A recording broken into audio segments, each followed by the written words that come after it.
Para empezar esta inmersión profunda, queremos enviar una bendición divina a quienes nos escuchan, deseando que la luz y la gracia acompañen su día y toda su semana. Así es, una muy cálida bienvenida a todos. Y qué excelente oportunidad tenemos hoy para sumergirnos en un nuevo análisis detallado. Tenemos una misión muy específica en este programa. Sí, vamos a explorar las ricas notas analíticas y los contextos históricos que nos ofrecen las Biblias de estudio Holman y NAA. Exactamente. Y nos vamos a enfocar directamente en el capítulo 15 del Evangelio de Mateo. Sabemos que quienes nos acompañan ya conocen bien los eventos narrativos de este texto. Claro, no vamos a simplemente recontar la historia. Para nada.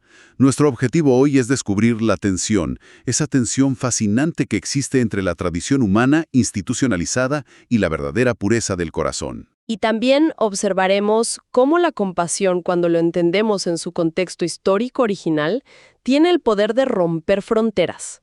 Fronteras geográficas y culturales que en el primer siglo parecían, absolutamente impenetrables. Totalmente impenetrables.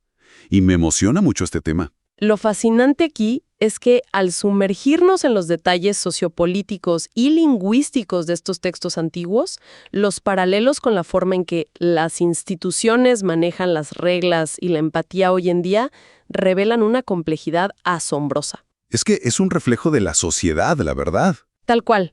Cuando observamos el contexto histórico detallado por nuestras fuentes, nos damos cuenta de que no estamos ante simples lecciones de moralidad, sino ante una verdadera deconstrucción social. Una deconstrucción teológica también, ¿verdad? Sí, por supuesto. Este texto documenta un desafío directo al status quo de la época para rescatar la esencia misma de lo que significa conectar con el prójimo, en un mundo altamente fragmentado. Bueno, vamos a desempacar esto, porque el contexto geográfico y político con el que abre este capítulo es súper revelador. Fíjate que sí. Tenemos a los fariseos y a los escribas, que eran básicamente la élite intelectual y religiosa.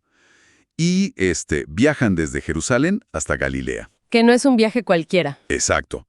Hablamos de un viaje a pie de más de 100 kilómetros, cruzando un terreno difícil. ¿Y todo para qué? Para quejarse. Literalmente, simplemente para confrontar a Jesús por una cuestión de rituales.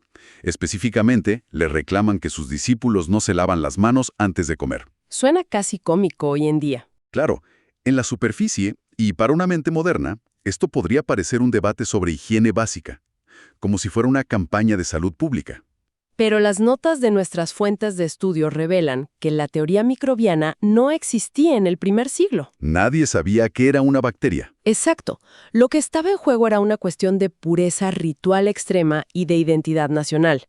De hecho, los textos rabínicos posteriores muestran hasta qué punto llegaba esta sistematización. Y aquí es donde las cosas se ponen intensas con las reglas. Es un punto fundamental.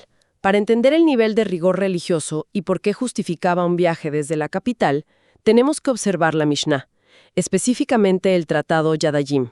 ¿Un tratado entero? Un tratado dedicado íntegramente al lavado de manos. Era un documento legal exhaustivo. La práctica se conocía como Netilat Yadayim y no tenía absolutamente nada que ver con quitarse el polvo o la suciedad física. O sea, no era porque tenías las manos llenas de tierra del camino. Para nada. Era un ritual de purificación para eliminar la impureza ceremonial que uno pudiera haber contraído al tocar objetos o personas inmundas en el mercado. ¡Wow! Las reglas establecían meticulosamente la cantidad exacta de agua que debía usarse. Típicamente era un cuarto de un loj, que equivale aproximadamente al volumen de un huevo y medio. Un huevo y medio de agua. Y no solo era la cantidad de agua, sino la coreografía, por así decirlo, del ritual en sí. Una coreografía muy estricta. Según los comentarios históricos, el agua debía verterse primero sobre una mano, con los dedos apuntando hacia arriba. Esto era para que el agua corriera hasta la muñeca. Y si no llegaba a la muñeca, había problemas. Claro. Si el agua no llegaba a la muñeca, o si fluía de vuelta hacia los dedos, la mano seguía siendo ritualmente impura. Todo el proceso se anulaba. Imagínate la tensión de lavarte las manos. Luego debían frotar una mano con la otra y finalmente verter agua nuevamente con los dedos hacia abajo. Es una codificación impresionante de la vida cotidiana. Muy opresiva, si lo piensas. Y lo que resulta crucial aquí es que este nivel de detalle no se encuentra en la Torá original. Las leyes de pureza del Antiguo Testamento estaban reservadas principalmente para los sacerdotes. Los que oficiaban en el templo. Exactamente. Fueron estas facciones religiosas las que intentaron extender esa pureza sacerdotal a la mesa de cada hogar judío, convirtiéndola en lo que llamaban la tradición de los ancianos. Si conectamos esto con el panorama general, la expansión de estas reglas tenía un propósito sociológico muy claro. Servía como un muro de contención cultural. Un escudo contra el exterior. Así es.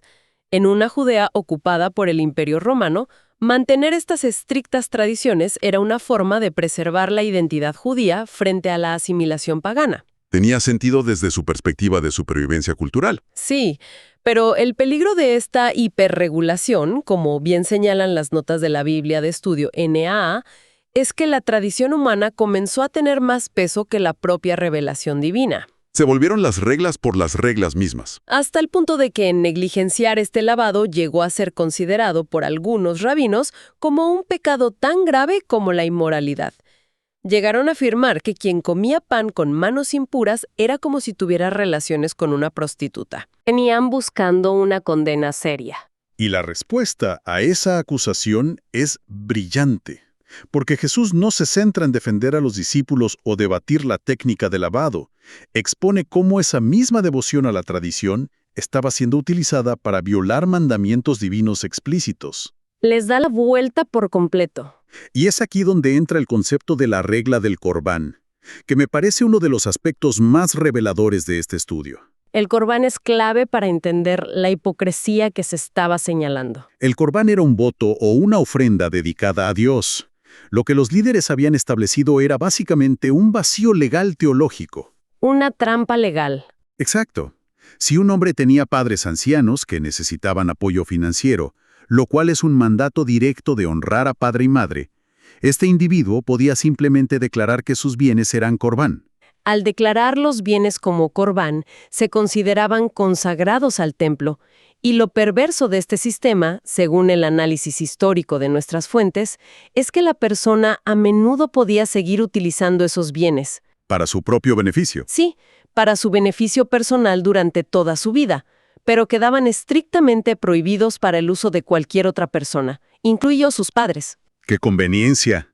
O sea, mi dinero es de Dios, así que no te puedo ayudar, papá, pero yo sí me puedo comprar cosas con él. Exactamente eso. Utilizaban el lenguaje de la piedad y la devoción religiosa como un escudo legal para encubrir la avaricia y la negligencia familiar. Es terrible. Los líderes institucionales, al validar este voto, estaban enseñando activamente a la gente a evadir sus responsabilidades éticas más básicas bajo una apariencia de santidad. Es una manipulación tremenda. Convertían la piedad en una excusa para la negligencia. Y por eso la cita del profeta Isaías que se utiliza en este debate es tan precisa. Este pueblo me honra con los labios. Pero su corazón está lejos de mí. La crítica es que han invalidado la palabra divina para mantener una estructura que les beneficia económicamente y socialmente. Y a partir de ahí se establece la premisa teológica central del capítulo. Lo que contamina a una persona no es lo que entra por la boca, es decir, el alimento consumido sin la coreografía del lavado de manos, sino lo que sale del corazón. Las malas intenciones, los robos, los falsos testimonios. Esa es la verdadera impureza. Y la reacción a esta enseñanza, pues, es una ruptura total. Al declarar que todos los alimentos son puros y que la impureza es una condición interna, se desmorona todo el sistema de fronteras culturales que los fariseos habían construido tan cuidadosamente. Se les cae el muro. Por eso se escandalizan tanto. Y la respuesta a ese escándalo incluye una metáfora agrícola muy severa. Toda planta que mi Padre Celestial no plantó será arrancada. Una frase durísima. Muy dura. Y en la literatura intertestamentaria, en textos como los rollos del Mar Muerto, la comunidad fiel a Dios frecuentemente se describía a sí misma como la plantación del Señor. O sea que era un término muy de ellos. Sí. Al usar esta terminología, se está declarando que estos líderes, a pesar de su pedigrí y su conocimiento académico, no son la verdadera plantación de Dios. Son guías ciegos que lideran un sistema destinado a caer. ¡Wow! Y tras este intenso choque teológico sobre lo que constituye la verdadera pureza, el texto da un giro geográfico drástico. Un giro que subraya exactamente el punto que se acaba de debatir. Hay un retiro hacia las regiones de Tiro y Sidón. Y las notas de la Biblia de estudio Holman nos instan a prestar mucha atención a este movimiento. Porque no es un paseo casual. Para nada. Estamos hablando de salir de las fronteras de Galilea y adentrarse en Fenicia, en la actual costa del Líbano. Este es un territorio profundamente gentil. Pagano. Y no es solo que no fueran judíos. Históricamente Tiro y Sidón eran símbolos de la riqueza comercial pagana y a menudo antagonistas de Israel en el Antiguo Testamento. Este cambio geográfico es teológicamente muy denso. Tiro y Sidón eran centros de adoración a deidades cananeas y fenicias, como Baal y Astarte. Un contraste total con Jerusalén. De hecho, los registros arqueológicos e históricos nos indican que muy cerca de Sidón operaba el imponente templo de Eshmun. El dios fenicio de la curación, ¿cierto? Exactamente. Era un complejo masivo, a donde peregrinaban personas de toda la región mediterránea buscando sanidad física. Es interesantísimo que este viaje ocurra justo hacia el epicentro de la curación pagana, inmediatamente después de redefinir la pureza. Es una demostración práctica de la nueva teología. Se está cruzando intencionalmente hacia lo que el sistema religioso de Jerusalén consideraba la zona de mayor impureza ritual imaginable. Y es precisamente en esta zona de supuesta impureza donde ocurre uno de los encuentros más fascinantes de todo el relato. Una mujer de la región sale al encuentro buscando sanidad para su hija. El texto la identifica específicamente como una mujer cananea. Que es un detalle curioso. Sí, las fuentes académicas nos recuerdan que para el primer siglo, el término cananeo era prácticamente un anacronismo. La gente de la región se habría identificado como sirofenicia. El uso del término cananeo tiene un propósito literario y teológico muy claro. Evocar la memoria de los antiguos y acérrimos enemigos de Israel. Así es. Sin embargo, esta descendiente de los antiguos enemigos hace algo impensable. Utiliza el título mesiánico judío por excelencia, llamándolo Señor, Hijo de David. La ironía narrativa es profunda aquí. Es tremenda. Los líderes religiosos y eruditos en Jerusalén, que poseían las escrituras y conocían todas las profecías, estaban completamente ciegos a la identidad mesiánica. Todo por su obsesión con las reglas de pureza. Mientras tanto, en territorio enemigo, Una mujer pagana, viviendo literalmente a la sombra del templo de Shmun, reconoce al Hijo de David y apela a su misericordia. ella cruza una inmensa barrera teológica y cultural de su lado también. Pero la interacción inicial es difícil, como bien sabemos. Muy difícil. El silencio inicial, la frustración de los discípulos que solo quieren despedirla para que deje de gritar, y finalmente la declaración de que la misión terrenal estaba delimitada a las ovejas perdidas de la casa de Israel. Es un momento tenso. Aquí es donde se pone realmente interesante, porque llegamos al intercambio de palabras que más debate genera, la analogía del pan y los perros. Un pasaje muy malentendido. La frase textual es que no está bien tomar el pan de los hijos y echarlo a los perritos. Al leer esto desde nuestra sensibilidad moderna, parece un rechazo tajante y despectivo. Suena casi cruel. Sabemos que en el antiguo Medio Oriente, los perros no eran vistos comúnmente como mascotas queridas, sino como animales callejeros, carrolleros, y el término se usaba a menudo como un insulto severo hacia los gentiles. Pero el análisis lingüístico de nuestras Biblias de estudio nos proporciona un matiz que cambia completamente el tono de la conversación. Cuéntanos de ese matiz. Ese matiz lingüístico es clave para no malinterpretar la escena. En el griego original, la palabra utilizada no es kion, que designaría a esos perros callejeros y salvajes de los que hablabas. Entonces, ¿qué palabra es? Es el diminutivo kinariois. Este término específico se refiere a los perritos domésticos, a las mascotas que se mantenían dentro de las casas grecorromanas y que interactuaban con la familia alrededor de la mesa. O sea, cambia el escenario por completo. Totalmente. No se trata de un insulto racial soltado con desprecio, sino de una metáfora doméstica estructurada para articular una realidad teológica e histórica. Una parábola en miniatura. Exacto. La metáfora establece un orden cronológico en la historia de la redención. El banquete mesiánico, que es el pan, se sirve primero a los miembros del pacto original, a Israel, que son los hijos. Era necesario probar la fe de esta mujer y afirmar que el plan divino tenía un orden, sin menospreciar la abundancia de la provisión. Y la agudeza mental de esta mujer para captar la metáfora y responder dentro de esa misma lógica es asombrosa. Es brillante. Ella no se ofende, ni exige un asiento en la mesa destinado a los hijos. Ella acepta el orden cronológico de la redención. Pero argumenta que la provisión en esa mesa es tan abrumadoramente abundante que incluso las migajas que caen al suelo son suficientes para traer sanidad total a su hija. Incluso los perritos comen de las migajas.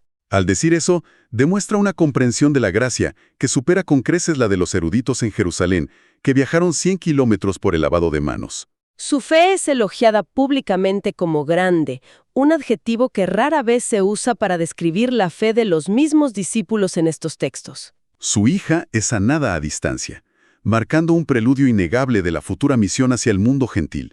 Es un momento cumbre. Demuestra que la fe genuina y el corazón puro no están atados a un pedigrí étnico o a rituales de limpieza. Y la narrativa no se detiene ahí. La expansión de esta gracia hacia el mundo gentil continúa inmediatamente. Toma velocidad. El texto indica que hay un desplazamiento desde la región de Tiro y Sidón hacia el mar de Galilea, subiendo a un monte. Aunque el texto no menciona el nombre específico de la región en ese versículo, la evidencia contextual y las notas geográficas nos sitúan en la Decápolis, o al menos en sus fronteras orientales. Y detengámonos un momento en la Decápolis, porque su contexto cultural magnifica lo que sucede a continuación, Es fundamental entender qué era la Decápolis. que literalmente significa 10 ciudades. Era una liga de ciudades-estado predominantemente helenísticas, fundadas o reconstruidas tras la conquista romana. Eran bastiones de la cultura, la arquitectura y la religión grecorromana. Completas con templos a deidades griegas, teatros y costumbres que los judíos observantes consideraban profundamente impuras. Como la cría extensiva de cerdos, por ejemplo. Sí, la pesadilla de las reglas de pureza. Y es en este entorno profundamente gentil donde se reúnen grandes multitudes trayendo a sus enfermos, cojos, ciegos, mudos y lisiados. Y hay un detalle en el texto que confirma la identidad de esta multitud. Tras presenciar las sanidades, el texto dice que glorificaban al Dios de Israel. Esa frase es la evidencia interna más fuerte de que nos encontramos ante una audiencia pagana. Claro, una multitud judía en Galilea no necesitaría especificar que estaban glorificando al Dios de Israel. Simplemente alabarían a Dios. Para estos habitantes helenizados de la Decápolis, presenciar restauraciones físicas de tal magnitud los lleva a reconocer la supremacía del Dios del pacto judío sobre su propio panteón de deidades. Es un reconocimiento masivo, que contrasta, una vez más, con el rechazo de los líderes institucionales en Judea. Y es frente a esta multitud gentil donde encontramos uno de los usos más profundos del lenguaje de la empatía en todo el Nuevo Testamento. Exacto, y aquí es donde las notas de la Biblia de Estudio Holman nos regalan una joya léxica increíble. Es una de mis palabras favoritas en griego antiguo. El texto dice que Jesús llamó a sus discípulos y les expresó que sentía compasión por la multitud porque llevaban 3 días con él y no tenían que comer. La palabra griega que se traduce como compasión es splagnisomai. Splagnisomai. Nuestras fuentes explican que esta palabra va mucho más allá de sentir simpatía o una lástima superficial. En la antropología antigua, no se consideraba que el cerebro o el corazón fueran el asiento primario de las emociones más profundas y viscerales. Eran las entrañas. Así es. Splagnisomai deriva de splagna, que se refiere literalmente a las entrañas, los intestinos o los órganos internos. Suena un poco raro para nosotros hoy, pero tiene mucho sentido. En el mundo antiguo se creía que las emociones más intensas de amor, dolor empático y misericordia residían en el vientre. Por lo tanto, decir que alguien tuvo splagnisomai significa que se conmovió desde lo más profundo de su ser físico. Es una respuesta visceral, un retorcijón en las entrañas ante el sufrimiento o la necesidad del otro. Ver a esta inmensa multitud gentil, marginada por el sistema religioso oficial, que ha permanecido 3 días expuesta a los elementos, solo para escuchar y ser sanada, provoca una respuesta de empatía física abrumadora. Y la decisión es clara, no pueden ser enviados en ayunas, o desfallecerán en el camino. Esa compasión visceral es el motor del milagro que sigue, la alimentación de los 4,000. Y es súper interesante notar cómo los discípulos vuelven a mostrar su perplejidad, preguntando de dónde sacarán suficiente pan en un lugar tan desolado, a pesar de haber presenciado un milagro similar anteriormente con los 5,000. A veces somos un poco lentos para entender. Sí, se presentan 7 panes y unos pocos peces. Se da gracias, se parten y se distribuyen hasta que los 4,000 hombres, sin contar mujeres y niños, quedan completamente saciados. Al final, se recogen 7 cestas llenas de pedazos sobrantes. Y los números aquí son vitales. Los 7 panes y las 7 cestas ofrecen un contraste teológico profundo con la alimentación previa. Háblanos de ese contraste numérico. Es deliberado y profundamente simbólico. En la alimentación de los 5.000, que ocurrió en territorio judío, sobraron 12 cestas, un número que en la cosmovisión bíblica representa inevitablemente a las 12 tribus de Israel. En la literatura antigua, el 7 es el número de la perfección, la plenitud y la totalidad de la creación. Y también tiene resonancias históricas. Claro, el Antiguo Testamento habla de las 7 naciones originarias de Canaán que fueron desplazadas. Usar el número 7 aquí simboliza que la provisión divina es completa y perfectamente suficiente para todo el mundo gentil. Muestra que la gracia que comenzó como migajas bajo la mesa para la mujer sirofenicia, ahora se ha convertido en un banquete de plenitud para las naciones. ¡Qué belleza! Es un cierre narrativo espectacular. Entonces, ¿qué significa todo esto? Si observamos la trayectoria completa de la inmersión de hoy, el arco narrativo y teológico es simplemente deslumbrante. Pasamos de lo más restrictivo a lo más expansivo. Empezamos en un ambiente de rigidez institucional con autoridades religiosas recorriendo largas distancias para imponer un tratado sobre el lavado ceremonial de manos, mientras defienden lagunas legales como el Corbán que les permiten ignorar el sufrimiento de sus propias familias. Pura fachada. De esa pureza externa higiénica, nos movemos hacia las zonas consideradas más impuras del mapa antiguo, Tiro, Sidón y la Decápolis. Allí, lejos de los lavados ceremoniales, encontramos corazones genuinos. Vemos la fe audaz de una madre extranjera que comprende la inmensidad de la gracia. Y somos testigos de una compasión visceral, un verdadero esplagit nisomai, que rompe las barreras étnicas para alimentar a una multitud pagana hasta la saciedad. Es el desmantelamiento de una religión basada en fronteras para establecer un paradigma basado en la compasión interna y la fe. Esto plantea una pregunta importante y nos lleva a una reflexión histórica fascinante que a menudo pasamos por alto en estas lecturas. A ver. Este viaje específico hacia Fenicia y la Decápolis, esta inclusión deliberada de los gentiles y el desmantelamiento de las leyes de pureza como barrera de entrada, no fue solo un evento aislado. Fue un precedente. Exacto. Estableció el precedente teológico exacto y proporcionó el marco conceptual que décadas después permitiría al apóstol Pablo llevar su mensaje a todo el Imperio Romano. Claro, sin eso no hay misiones a los gentiles. Sin este cruce de fronteras geográficas y culturales documentado aquí, los futuros viajes misioneros hacia Europa y Asia Menor habrían carecido de su fundamento esencial. Es increíble cómo se conectan los puntos. Nos deja pensando en cómo las acciones que hoy consideramos pequeñas rupturas de nuestras propias tradiciones institucionales o culturales en favor de una empatía genuina podrían estar sentando las bases para cambios históricos masivos en el futuro. Si los eruditos se quedaron ciegos a la compasión por cumplir las reglas y una extranjera captó la gracia con las migajas, ¿qué de nuestras reglas modernas nos estarán cegando hoy? Es una pregunta para llevarnos a casa. Una perspectiva histórica verdaderamente profunda para cerrar nuestro análisis. Comprender cómo la redefinición de la pureza y la expansión de la compasión en el primer siglo sentaron las bases para una visión global es algo que transforma nuestra lectura de estos textos. Totalmente de acuerdo. Esperamos que este recorrido minucioso por los contextos culturales, lingüísticos y geográficos haya iluminado nuevas facetas de una historia familiar para la audiencia. Un análisis fascinante. Valoramos inmensamente que nos hayan prestado su tiempo y atención para explorar juntos estas ricas capas de conocimiento histórico y teológico. Nos despedimos diciendo que Dios bendice a todos los oyentes. Hasta la próxima inmersión.